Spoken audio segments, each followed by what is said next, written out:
parler des allergènes.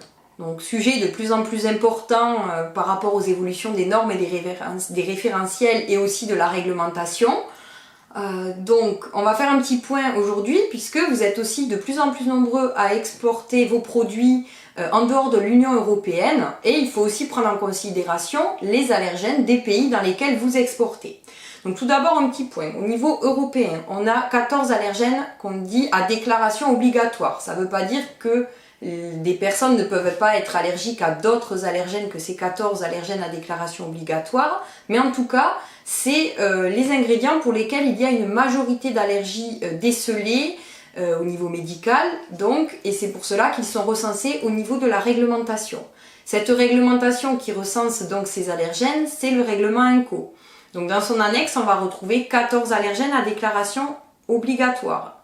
Parmi eux, on va avoir le lait, les œufs, le céleri, la moutarde, le lupin, le gluten, le poisson, les crustacés, les mollusques, les sulfites, le sésame, les arachides, les fruits à coque. Ces allergènes, donc, il faut les prendre en compte au niveau national et européen. Si vous exportez dans d'autres pays, comme par exemple les États-Unis, veillez bien à consulter la liste des allergènes applicables à ce pays, puisqu'on aura notamment le litchi, la noix de coco, les pignons de pin et d'autres allergènes, notamment des tree nuts qu'on appelle, donc, et du coup qui allongent la liste des simples fruits à coque qu'on a au niveau du règlement INCO.